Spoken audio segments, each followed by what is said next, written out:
Swirls of Delight, Another Day Another $1. That's what they say, right?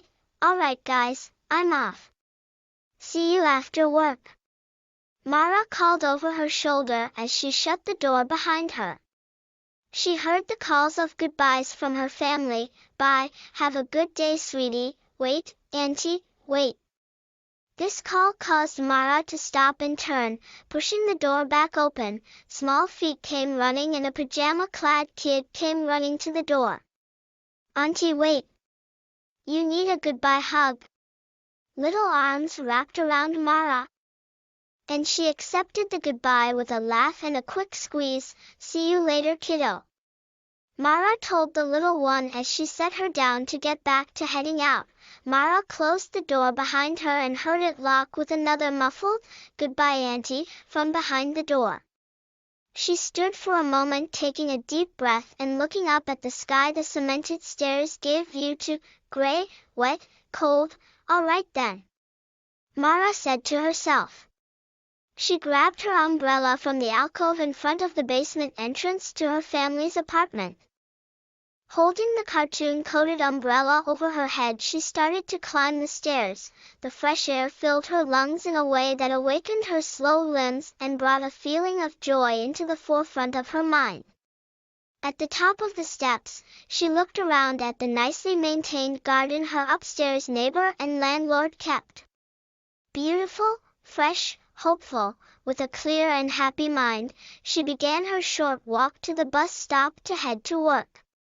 As she walked, she hummed. She hummed as she walked down the alley, then hummed as she walked up the cul-de-sac towards the main street.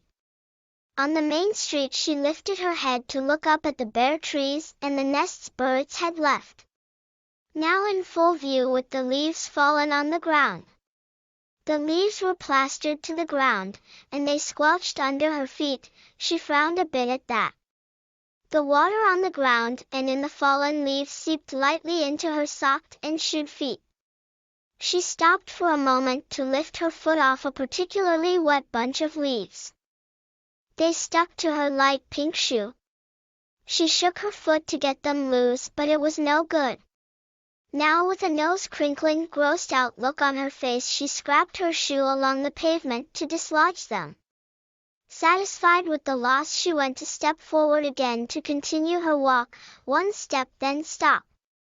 Her eye caught the glint of something on the ground. Something that must have been under the leaves that had stuck to her shoe. A silver-looking tin was there. The kind you'd keep mints in. She shook her head, wrinkling her nose, and stepped over the tin. She needed to get to her bus stop before it came and went without her. She didn't want to be late for work. And stopping to pick up trash was not on her to-do list this morning. She pressed the crosswalk signal and waited for the lights to change. After a second, the chirp of the cross signal sounded out and Mara looked both ways quickly before stepping off the curb. She waited at her stop. She was early by a good 10 minutes. Which was for the better, the way buses were sometimes. One day it could come just a minute earlier than you were there, and you'd be stuck waiting for the next. Hoping you wouldn't end up late for whatever you were doing that day, Mara glanced back at the place on the walk where she'd passed the tin. She pursed her lips, feeling a tinge of guilt for not grabbing it to put it in the trash. But the thought was quickly banished as an elderly man neared the stop. Mara raised her mask and pinched it to her nose. A reflex now at this point in the pandemic that had been plaguing the world for some time. Another reason why she was reluctant to pick up random trash besides the usual reasons. People began to fill up the stop and the bus soon arrived. Mara boarded and found a seat. The normalcy of the bus and bustle of people brought a sense of calm to Mara, and soon her stop came. Another passenger had already pulled the stop signal and she got off along with 2 other girls. She recognized both from work, but none of them acknowledged one another. Mara's excuse was that she was new to the company, but she wasn't sure what their excuses were. Ah well. she thought to herself as she slowed her walk towards work. She didn't want to have to walk awkwardly next to the co-workers that didn't acknowledge one another. Passing a few stores, she saw another glint flash from the ground. And like a crow she stopped to check out the glinting piece. "Oh, a quarter," she said aloud to herself. She bent to pick up the coin and she slipped it into her pocket. With a sudden grimace she dug into her purse to grab her hand sanitizer. Rubbing her hands, she had another flash of guilt over the dumb tin she'd seen earlier. She sighed and hung her head. "All right then, conscience," she thought, "if it's still there on my way home I'll pick up the tin." With a light sigh passing from her lips, Mara straightened her shoulders and walked up and into her. Swirls of Delight mỗi ngày $1. Đó là những gì họ nói đúng không? Được rồi, anh bạn, tôi đi đây. Hẹn gặp lại sau giờ làm việc. Mara gọi qua vai cô khi cô đóng cửa lại. Cô nghe thấy tiếng gọi từ biệt của gia đình. Từ biệt, chúc một ngày tốt lành, em yêu. Chờ đã, gì, đợi đã. Cuộc gọi này khiến Mara dừng lại và quay lại, đẩy cánh cửa trở lại. Đôi chân nhỏ chạy đến và một đứa trẻ mặc bộ đồ ngủ chạy ra cửa. Dì đợi đã, bạn cần một cái ôm tạm biệt. Vòng tay nhỏ bé ôm lấy Mara, và cô ấy chấp nhận lời tạm biệt với một nụ cười và một cái siết chặt nhanh chóng. Hẹn gặp lại nhóc sau, Mara nói với đứa trẻ khi cô ấy đặt cô ấy xuống để quay trở lại việc đi ra ngoài. Mara đóng cửa sau lưng cô và nghe thấy nó khóa với một người gì khác, tạm biệt bị bóp nghẹt từ sau cánh cửa. Cô đứng một lúc hít thở sâu và nhìn lên bầu trời với cầu thang xi măng cho tầm nhìn. Xám, ẩm ướt, lạnh lẽo. Thôi được, Mara nói với chính mình. Cô lấy chiếc ô của mình từ hốc tường trước lối vào tầng hầm dẫn đến căn hộ của gia đình cô. Giữ chiếc ô tráng phim hoạt hình trên đầu, cô bắt đầu leo lên cầu thang. Không khí trong lành tràn vào phổi giúp đánh thức chân tay chậm chạp của cô và mang lại cảm giác sảng khoái trong tâm trí cô. Ở đầu các bậc thang, cô nhìn quanh khu vườn được chăm sóc cẩn thận mà người hàng xóm trên lầu và chủ nhà của cô vẫn giữ. Đẹp tươi, đầy hy vọng, đầu óc tỉnh táo và vui vẻ, cô bắt đầu đi bộ ngắn đến bến xe buýt để đi làm.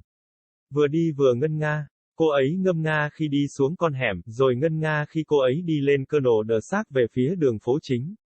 Trên con phố chính, cô ngẩng đầu nhìn lên những tán cây trơ trụi và những tổ chim đã rời đi. Bây giờ trong tầm nhìn đầy đủ với những chiếc lá rơi trên mặt đất. Những chiếc lá dính đầy đất và chúng rơi xuống dưới chân cô. Cô hơi cau mày về điều đó. Nước trên mặt đất và trong những chiếc lá rụng thấm nhẹ vào đôi chân xỏ ngón và giày dép của cô. Cô dừng lại một lúc để nhấc chân khỏi một đám lá đặc biệt ẩm ướt. Chúng dính chặt vào chiếc giày màu hồng nhạt của cô. Cô ấy lắc chân để khiến họ thua cuộc nhưng không được. Bây giờ với một cái mũi nhăn nheo, cái nhìn trên khuôn mặt của cô ấy cào chiếc giày của mình dọc theo vỉa hè để đánh bật chúng. Hài lòng với mất mát, cô lại bước tới để tiếp tục bước đi của mình. Một bước rồi dừng lại, mắt cô thoáng thấy thứ gì đó trên mặt đất, chắc hẳn thứ gì đó nằm dưới lớp lá đã dính vào giày của cô ấy. Một hộp thiếc màu bạc ở đó, loại bạc hà mà bạn thích. Cô ấy lắc đầu nhăn mũi và bước qua hộp thiếc. Cô cần đến bến xe buýt của mình trước khi nó đến và đi mà không có cô. Cô ấy không muốn đi làm muộn, và việc dừng lại để nhặt rác không có trong danh sách việc cần làm của cô ấy vào sáng nay. Cô nhấn tín hiệu dành cho người đi bộ qua đường và chờ đèn chuyển hướng. Sau một giây, tiếng kêu của tín hiệu thập tự vang lên và Mara nhanh chóng nhìn cả hai hướng trước khi lao ra lề đường. Cô ấy đợi ở điểm dừng của mình. Cô ấy đã đến sớm khoảng 10 phút, đôi khi tốt hơn là cách xe buýt. Một ngày nào đó có thể đến sớm hơn bạn ở đó chỉ 1 phút và bạn sẽ phải chờ đợi ngày tiếp theo. Hy vọng rằng bạn sẽ không kết thúc muộn cho bất cứ điều gì bạn đang làm ngày hôm đó. Mara liếc nhìn lại nơi trên đường đi bộ mà cô ấy đã đi qua hộp thiếc. Cô mím môi cảm thấy có chút tội lỗi vì đã không lấy nó ra để bỏ vào thùng rác. Nhưng ý nghĩ đó nhanh chóng bị xua đuổi khi một người đàn ông lớn tuổi sắp dừng lại. Mara nâng mặt nạ lên và véo nó vào mũi. Một phản xạ bây giờ vào thời điểm này trong đại dịch đã hoành hành thế giới một thời gian. Một lý do khác khiến cô ngại nhặt rác ngẫu nhiên bên cạnh những lý do thông thường. Mọi người bắt đầu lấp đầy trạm dừng và xe buýt sớm đến. Mara lên và tìm một chỗ ngồi. Sự bình thường của xe buýt và dòng người nhộn nhịp mang lại cảm giác bình yên cho Mara và ngay sau đó, bến đỗ của cô đã đến. Một hành khách khác đã ra hiệu dừng xe và cô ấy xuống xe cùng với 2 cô gái khác. Cô ấy nhận ra cả hai từ nơi làm việc nhưng không ai trong số họ nhận ra nhau. Lời bào chữa của Mara là cô ấy là người mới vào công ty, nhưng cô ấy không chắc chắn lý do của họ là gì. À tốt, cô tự nghĩ khi đi chậm lại về phía công việc, cô ấy không muốn phải bước đi lúng túng bên cạnh những đồng nghiệp không thừa nhận nhau. Đi qua một vài cửa hàng, cô nhìn thấy một tia sáng khác lóe lên từ mặt đất.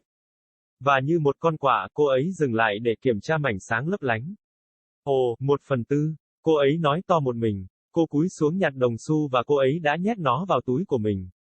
Với vẻ mặt nhăn nhó đột ngột, cô ấy lục trong ví để lấy nước rửa tay. Xoa xoa tay, cô lại có cảm giác tội lỗi về cái hộp thiếc chết lặng mà cô đã nhìn thấy trước đó. Cô thở dài và gục đầu. Được rồi lương tâm, cô nghĩ, nếu nó vẫn còn đó trên đường về nhà, tôi sẽ nhặt cái hộp. Với một tiếng thở dài nhẹ qua môi, Mara đứng thẳng vai và đi đến và đi vào cô.